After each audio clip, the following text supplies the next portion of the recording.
क्षमा breaking Jain news.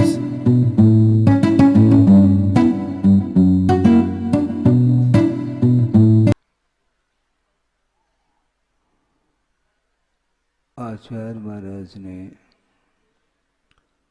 एक बहुत अच्छी बात कही थी। वैसे तो उनके सारे बातें अच्छी होती हैं, फिर भी प्रसंग के अनुरूप ये कहा जा रहा है कि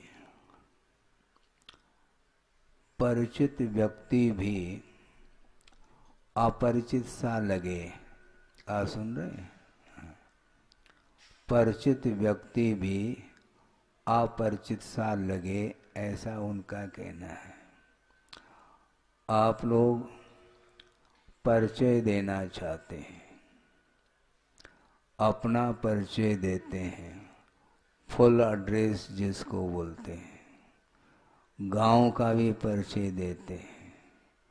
ये सारा परिचय ही वस्तुतः विकल्प के लिए कारण है। विकल्प को शांत करने के लिए, अपने आत्म तत्व की ओर दृष्टिपात करने के लिए हमें आत्मा का परिचय प्राप्त करना है। प्रत्येक व्यक्ति परस्पर में एक दूसरे के साथ संबंध जोड़ने की अपेक्षा से परिचय देना प्रारंभ करता है, और उस परिचय के माध्यम से वह आनंद का अनुभव करता है। जबकि किसी भी व्यक्ति को आपने देखा और जान भी लिया है कि ये व्यक्ति है, आनंद क्यों नहीं आ रहा है आपको? इसलिए नहीं आ रहा है कि उस व्यक्ति का मेरे साथ कोई परिचय नहीं है। और एक बार यदि मान लो मुलाकात हो जाती है, एकांत क्षण के लिए भी आप बैठ करके वार्ता कर लेते हैं, तो वह छाप पड़ जाता है, और संस्कार जो है ना, वह उपयोग के ऊपर पड़ जाता है। और कालांतर में वह आ जाए तो तत्काल आपको आनंद का अनुभव होता है, और आप पूछ भी लेते हैं कि भाई साहब आप कब आ गए हैं? हाँ, आपको हमने देखा था अमुक स्थान पर और चर्चा भी हुई थी। इतना ही पर्याप्त है। इसको बोलते हैं संयोग। यूं जो है संयोग बढ़ता जाता है। हम संसार को समाप्त करना चाहते हैं, किंतु संसार बहुत लंबा चौड़ा है। किंतु आपका जो संबंध है पूरे जगत के साथ नहीं है। पूरे विश्व में कितने लोग हैं, अरबों की संख्या में लोग हैं, और भारत में आप रहते हैं, यहाँ पर भी अरबों की संख्या में लोगों की आबादी है। इसके बावजूद भी आपका किसी के साथ कोई संबंध नहीं है। मात्र निकटवर्ती जो व्यक्ति हैं उन्हीं के साथ आपकी वार्ता होती है और संबंध होता है, और उतना ही आपका संसार माना जाता है। बाकी कोई संसार आपका कोई उसके साथ रिलेशन, कोई नाता रिश्ता नहीं है। जिसके साथ है उसको लेकर के ही विकल्प हमेशा उत्पन्न होते रहते हैं। बड़ी विचित्र दशा है। बालक का जन्म हुआ है, शिशु अवस्था में है, वो कुछ भी नहीं जानता, उसकी आंखें बंद हैं। जन्मतः वह आंख उसकी खुले नहीं रहते हैं? उसके लिए ये जगत क्या वस्तु है, कुछ आभास हो रहा है उसको। वो प्रथम बार आंखें खोल लेता है तो उसको कुछ ज्ञान हो जाता है, लेकिन वह ज्ञान ना के बराबर है। वो केवल महसूस पर करता है कि ये कोई वस्तु है, ये वस्तु है ऐसा कहता तक नहीं वो, किंतु कोई न कोई पदार्थ का उसको एहसास होता है। और अनादिकालीन संस्कार होने के फलस्वरूप वह अपने उंगली को भी मुख में डालता है। किसी ने सिखाया नहीं है कि उंगली को मुख में डालो, और वह चूसता रहता, उसमें से कुछ भी नहीं निकलता है? इसके उपरांत भी इस प्रकार उसकी चेष्टाएं क्यों होती हैं, क्यों मत पूछो। अनादिकालीन ये मोहजन्य संस्कार होने के कारण वह इस प्रकार करता है। उसे भूख लगी है, आहार संज्ञा जिसको बोलते हैं, वह खाना और पीना चाहता है। ये चाह का नाम ही संज्ञा है। और यदि मान लो समय पर उसको खाने अथवा पीने के लिए कोई वस्तु न मिले तो बोलने की क्षमता तो है नहीं। अब क्या किया जाए? वो रोना प्रारंभ करता है और रो करके आपको यह संकेत देता है कि मुझे भूख लगी है, कुछ खिलाओ पिलाओ। बोलने की क्षमता नहीं होने के बावजूद भी उस पीड़ा से बचने के लिए, उस भूख को शांत करने के लिए आपको संकेत दे रहा है। और उस संकेत को आप बहुत जल्दी समझ लेते हैं और उसकी पूर्ति करते हैं। किंतु गुरु बार बार संकेत आपको दे रहे हैं और गुरु के संकेत आपको पकड़ में नहीं आ रहा है। वो क्या संकेत दे रहे हैं? वो संकेत यही देना चाहते हैं कि अनंत काल इस संसार में व्यतीत किया है और कितने काल तक संसार में परिभ्रमण करना चाहो। सोचो, विचार करो। ये रूटीन है, ये प्रतिदिन का ये क्रम है। ये इस क्रम में कोई अंतर देखने में नहीं आता। प्रतिदिन वह उठ जाता है और दैनंदिन जो कार्यक्रम वह प्रारंभ करता है। शारीरिक कुछ कार्यक्रम होते हैं, उससे निवृत्त होकर के वह दुकान मकान की ओर वह चला जाता है। ये रूटीन है, इसको सिखाने की कोई आवश्यकता नहीं है। अंगूठा छाप भी क्यों न हो, किंतु जानता है छापना है। अंगूठा छाप भी क्यों न हो, वह अपने हाथ में नोट का बंडल गिन रहा है।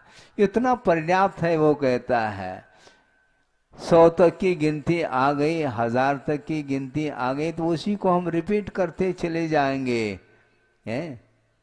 हाँ, वो जानता है। वो नोट का बंडल गिन रहा है और उसका कार्यक्रम चल रहा है। उसके पास कोई डिग्री नहीं है। वो कौन सी डिग्री प्राप्त? कोई सीए किया है, किसी ने एमबीए किया है, बीबीए किया है, बहुत कुछ डिग्री हासिल की है। हाँ हाँ, एमटेक किया, ये सब करते हैं। किंतु एमटेक करना बहुत आसान है, रामटेक में बैठ करके आत्म ध्यान करना आसान नहीं है। ध्यान रखो। अब तो तुकबंदी हो गई है। तुम बीटेक करो, रामटेक अपने एमटेक करो, कई बार कर चुके हैं, किंतु शांतिनाथ भगवान के चरणों में रह करके अपने आत्म तत्व का अनुभव करना, संवेदन में लाना, ये बहुत कठिन हो रहा है। और जो कठिन है उसी को करने के लिए आचार्यों ने कहा है। कल परसों की बात है, मध्याह्न में प्रसंग आया था। वर्णी जी ने कहा था, उसको आपके सामने रखा, शायद कुछ मध्याह्न में जो लोग नहीं आते हैं उनके लिए ये विषय है। क्योंकि मध्याह्न में क्यों नहीं आते ये सबको ज्ञात है। सुबह महिला वर्ग चौके में काम करता रहता है और मध्याह्न में पुरुष वर्ग दुकान में काम करता रहता है। इसीलिए मध्याह्न में पंचायत इकाई का स्वाध्याय इन दिनों चल रहा है और उसमें प्रसंग हमने दिया था कि वर्णी जी ने ये कहा कि जानने के लिए 3 लोक है। क्या? जानने के लिए 3 लोक है, छोड़ने के लिए 3 वस्तु हैं। कौन से? मोह, राग और द्वेष ये छोड़ने योग्य हैं। जानने योग्य तो बहुत अनंतानंत ज्ञेयभूत वस्तु है। कहाँ तक जानोगे आप नहीं जान पाएंगे। बल्कि आगमकारों का ये कहना है कि अनंतानंत ज्ञेय पदार्थों को जानने की क्षमता एकमात्र केवल ज्ञान में ही है, अन्य ज्ञानों में ये क्षमता है नहीं। और दिव्य ध्वनि का आधार लेकर के गणधर परमेष्ठी उपदेश दे रहे हैं हम और आप लोगों के लिए, किंतु उनके पास भी वह ज्ञान अनंतात्मक नहीं है और वह ज्ञान मिटने वाला है। मति ज्ञान, श्रुत ज्ञान, अवधि ज्ञान, मनपर ज्ञान ये सारे नश्वर हैं, क्योंकि ये प्राप्त होती हैं और क्षयोपशमिक होने के कारण इसका अभाव भी देखने को मिलता है। मान लो छोटा बालक है और वह नर्सरी में पहुंचा है और धीरे धीरे ज्ञान का विकास होता 16-17 साल में उसने एमए कर ली मान लो। ठीक है, उसके बाद भी और अन्य डिग्री को प्राप्त करने के लिए भी वह पुरुषार्थ करता है और वहाँ तक पहुँच भी जाता है। इसके बाद धीरे धीरे वह अवस्था बढ़ती जा रही है और वृद्धावस्था में पहुँच गया है और वह क्या बोलता है, महाराज याददाश्त कमजोर हो रहा है। वो तो होगा। अभी तो तुमने युवा अवस्था में, यंग एज में बहुत सारी डिग्रियों को हासिल किया और उस प्रकार का ज्ञान और अन्य लोगों में नहीं पाया जाता। इस प्रकार आपने ज्ञान का विकास किया और धीरे धीरे वृद्धावस्था में जाकर के वह सारा ज्ञान विस्मृत हो रहा है। विस्मृत क्या, जब अवसान हो जाता है तो वह सारा ज्ञान डिलीट हो जाता है। और मान लो संयोग की बात है, वह मनुष्य से पुनः मनुष्य पर्याय को प्राप्त कर लेता है तो मनुष्य बन करके पुनः KG1 LKG UKG पुनः बस्ता लाद करके वह जा रहा है। कहाँ तो उसने डिग्री हासिल की थी विगत भव में और पुनः वापस वही रूटीन हो गया। कि क्यों? क्योंकि ज्ञानावरणी कर्म का क्षोभम कुछ समय के लिए हो जाता है और बाद में उस ज्ञान के ऊपर पुनः आवरण आ जाता है। आप लोग रविवार के दिन हमने देखा है, आप लोग क्या करते हैं, चित्र का अनावरण करते हैं और अगले सप्ताह के लिए पुनः आवरण आ जाता, पुनः अनावरण करते हैं। ये आवरण आता है, पुनः आवरण को हटाया जाता है। इसी प्रकार ज्ञान पर आवरण आ रहा है बार बार और उसको पुरुषार्थ के माध्यम से हटाया भी जा रहा है।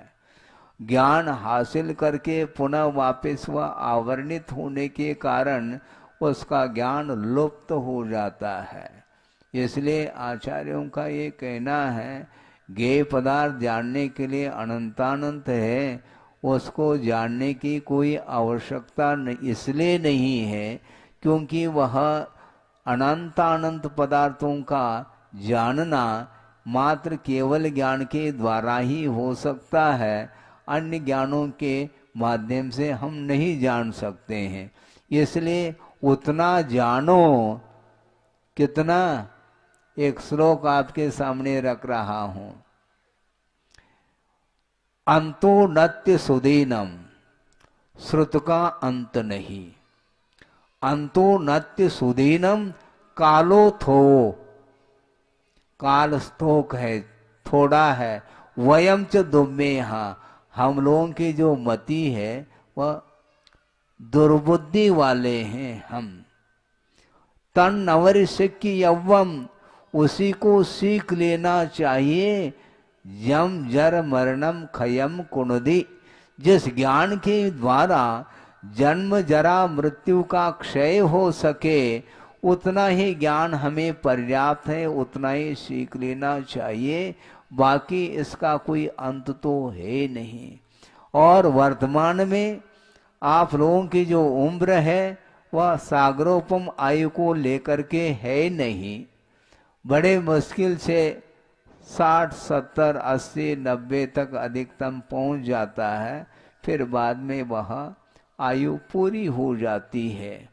किंतु ये भी ध्यान रखना, ये सकाल मरण के अपेक्षा से कहा, किंतु अकाल मरण के अपेक्षा से कभी भी अवसान हो सकता है। एट ए टाइम, सडनली है। कोई तारीख निश्चित नहीं, डेट निश्चित नहीं, किसी भी हालत में, किसी भी पोजीशन में वह ऑफ हो सकता है। मुख में ग्रास है, रसगुल्ला है, बहुत अच्छा लगता है वो। और मुख में रसगुल्ला है और उसी समय हार्ट फेल हुआ, अब क्या कर लोगे? मुख में ही रहा वो और वह चला गया। कोई भी निश्चित नहीं है। इसलिए आप लोगों को ये सोचना चाहिए कि आप लोग क्या सोचते हैं, महाराज अभी तो खाने पीने के दिन हैं, खेल कूद के दिन हैं, मनोरंजन के दिन हैं, और बाद में हम देख लेंगे। किसको देख लेंगे? मृत्यु को ही देखना है। क्या देखोगे आप? इसलिए इस प्रकार नहीं समझना चाहिए। छोटे बच्चे हो तो फिर भी ठीक है, 8 साल का बालक हो तो फिर भी ठीक है, किंतु 8 के सामने जब एक 0 लग गया है, अभी भी वह सोचता कि महाराज हम अंत समय में देख लेंगे। अंत कब आएगा? वो कभी भी आ सकता है ना। और दूसरी बात यह है कि वृद्धावस्था में बुद्धि काम नहीं करती, क्योंकि मनोबल भी क्षीण हो चुका है, शारीरिक बल भी क्षीण हो चुका है, और वासनिक बल भी क्षीण हो चुका है। न बोलने की क्षमता, न सोचने की क्षमता, न चलने फिरने की क्षमता, कोई एक्टिविटी धीरे धीरे धीरे समाप्त हो रही है। ये बाल्य अवस्था में और वृद्धावस्था में दोनों अवस्थाएं ये पराधीन रहती हैं। बाल्य अवस्था में अपनी क्रियाओं को वह बालक संपन्न नहीं कर सकता, वह माता पिताओं के माध्यम से उसका अनुपालन होता है, पालन पोषण होता है। इसी प्रकार वृद्धावस्था में भी बालक के समान ही उसकी वृत्ति हो जाती है। उसको स्नान कराना पड़ता है और कपड़े पहनाना पड़ता है, उठ नहीं पाता है तो 1-2 व्यक्ति उठाने के लिए लग जाते हैं। उसके बिना वह स्वाधीन हो करके कोई भी क्रिया नहीं कर सकता। इसलिए छड़ालाकार भी बहुत अच्छा रूप दे रहे हैं वृद्धावस्था के लिए। क्या कहा छड़ालाकार ने? अर्ध मृतक सम बूढ़ापनो, कैसे रूप लख्यो आपनो। अर्ध मृतक, पूरा मरा नहीं वो। तो इसका अर्थ बहुत अच्छा निकाला था किसी विद्वान ने, या शायद हो सकता है वर्णी जी ने, कि अर्ध मृतक का अर्थ यह है, मरने के बाद 4 व्यक्ति लग जाते हैं कंधे पर ले जाते हैं और आधा मृतक है, इसलिए 2 व्यक्ति के द्वारा उसको उठाया जा रहा है, इसलिए आधा मरा हुआ है। पूरा मर जाएगा तो 4 व्यक्ति चाहिए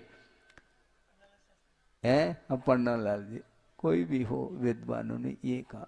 अर्थ ये है कि जब तक क्षमता नहीं है तब तक उसका उपयोग नहीं करता। जब क्षमता समाप्त होने को हो जाती है उस समय महाराज मैं क्या करूं, हमारे लिए दिशा बोध दो। भैया दिशा मैं दे दूंगा किंतु तुम्हारे आंखें काम नहीं कर रही, देखने में नहीं आता मार्ग तुम्हें, मैं क्या आपको मार्ग बताऊं, बताओ। बहुत कठिन है, लेकिन कठिन होने के उपरांत भी संस्कार अनंतकालीन होने के कारण उसकी तृष्णा, उसकी आशा शांत नहीं हो रही, बल्कि निरंतर वृद्धावस्था में और तृष्णा बढ़ती जाती है। हजम करने की क्षमता नहीं, डाइजेस्ट नहीं हो रहा है अन्न, इसके उपरांत भी खाने की लालसा छूटती नहीं। एक कोर खाने की क्षमता नहीं, किंतु और कहता है वो। एक कोर भी खाने की क्षमता नहीं, किंतु और छोर है नहीं उसका। ये अनंत आशा इसी को बोलते हैं।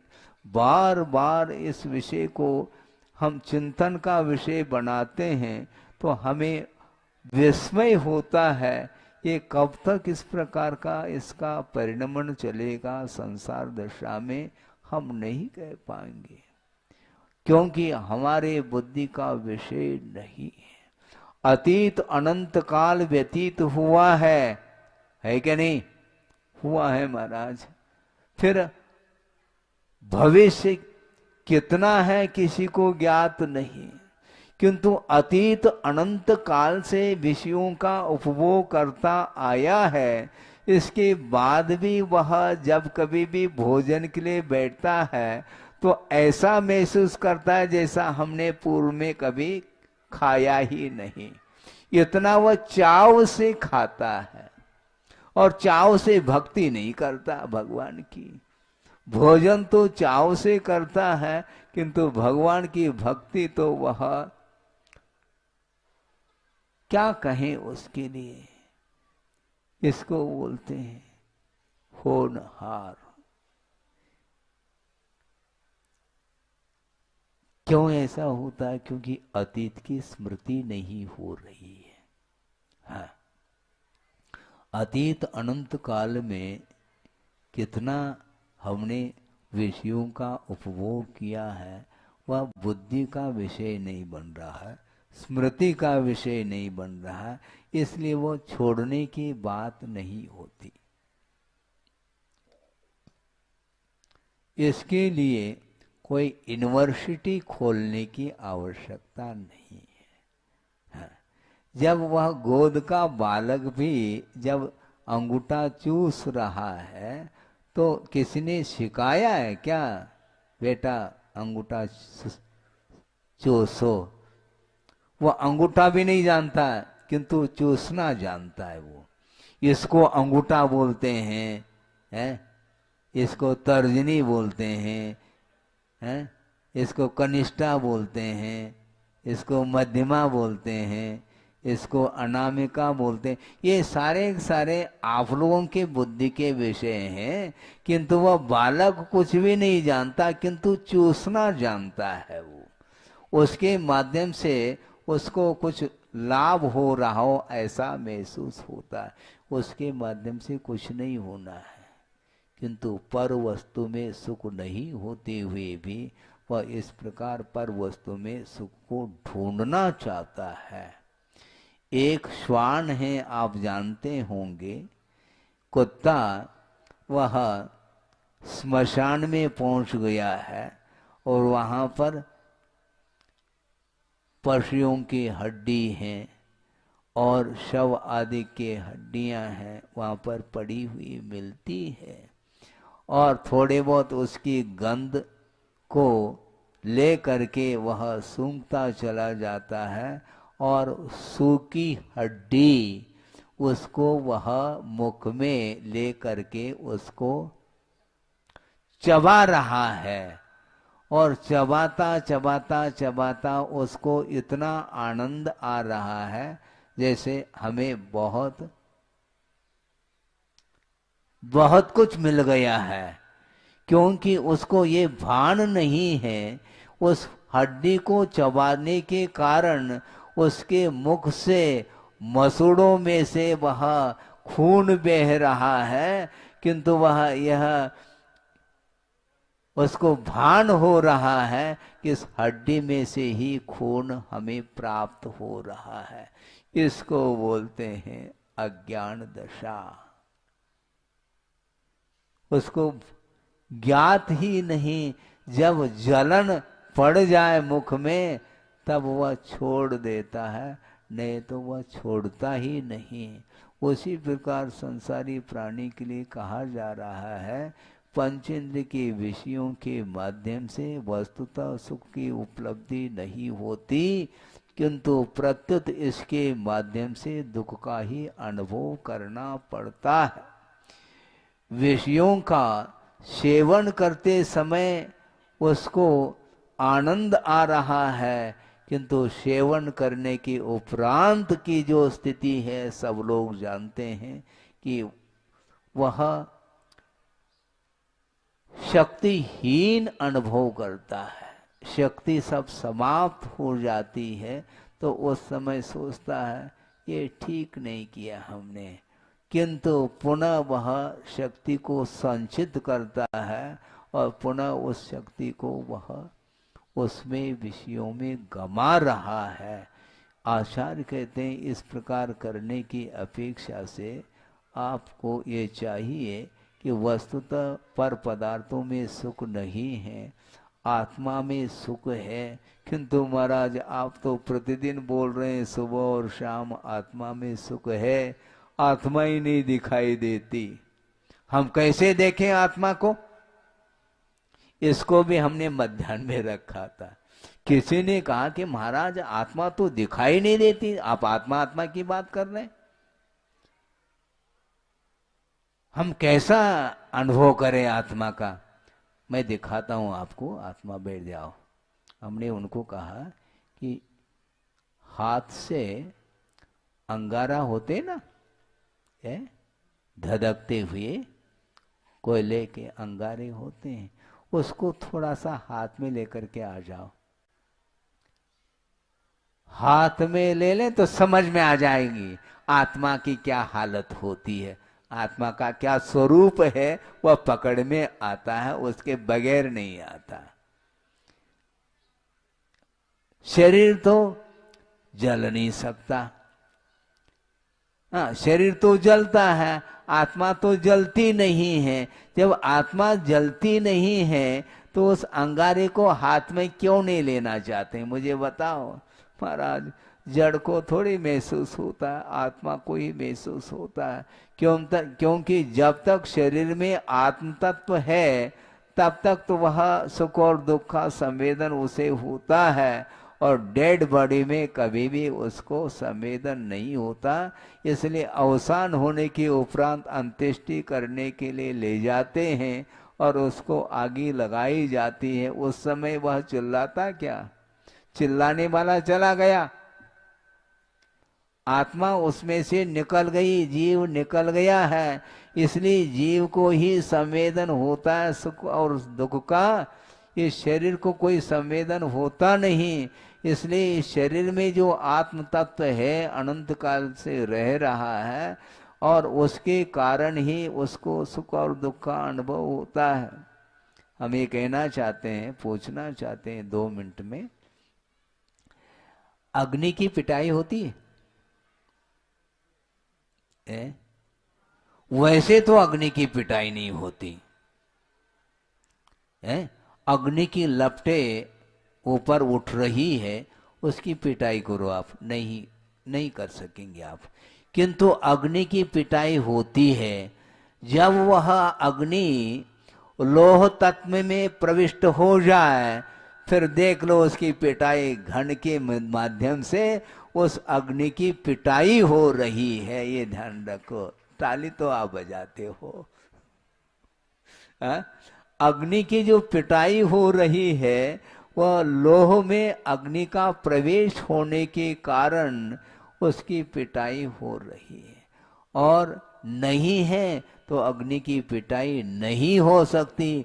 उसी प्रकार यह जीव यदि शरीर में प्रविष्ट ना हो तो उस जीव की पिटाई कोई भी नहीं कर सकता। इसलिए आचार्यों का कहना है इस शरीर से उस आत्म तत्व को, उस जीव को पृथक करो।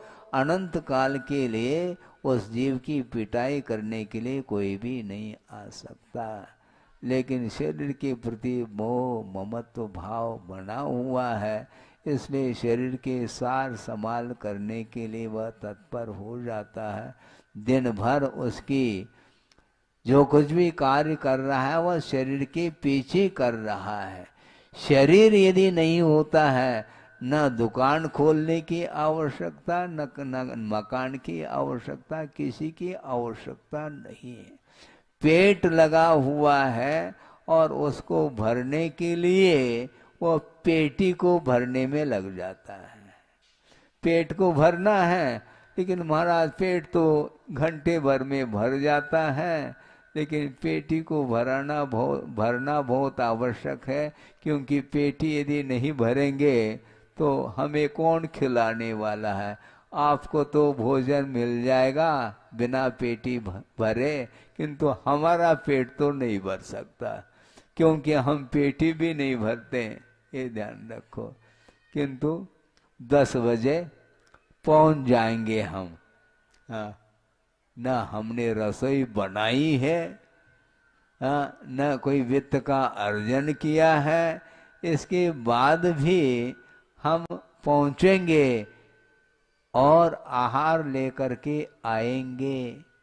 किंतु आहार बनाने वाला जो है उसको जितनी निर्जरा नहीं होती, उसकी उससे भी कई गुनी निर्जरा आहार लेकर के श्रवण करता रहता है, क्योंकि उसने संकल्प लिया है हमें आगम के अनुरूप मिलता है तो लेंगे, नहीं है तो प्राण भी चले जाएं तो भी विधिवत ही हम लेंगे, अपनी रुचि के अनुरूप नहीं लेंगे।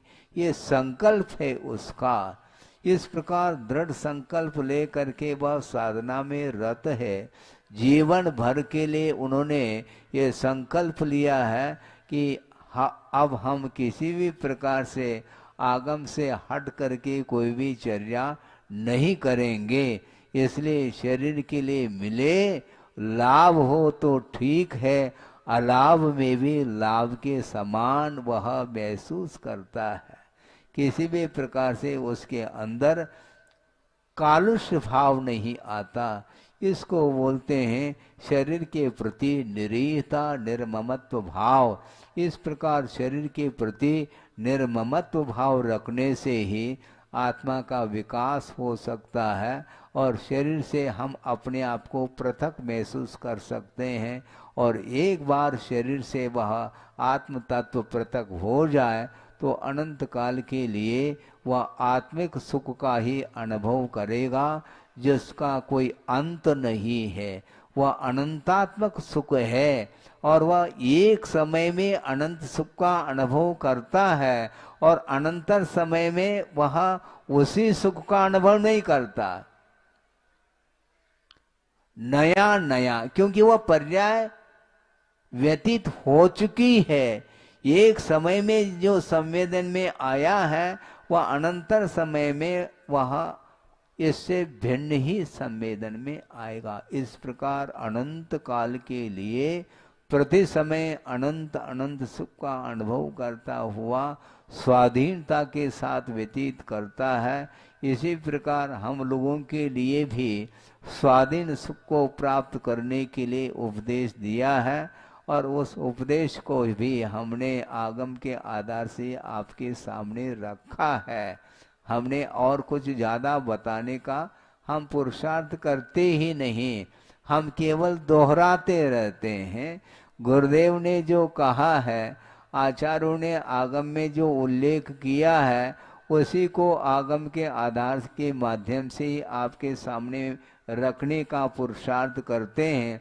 उसके माध्यम से आपका विकास हो, इस पवित्र भाव के साथ ही उपदेश दिया जाता है और उस उपदेश के माध्यम से स्व का भी कल्याण होता है और पर का भी कल्याण होता है और सबका कल्याण हो, इस पवित्र भावना के साथ अहिंसा परमो धर्म की जय।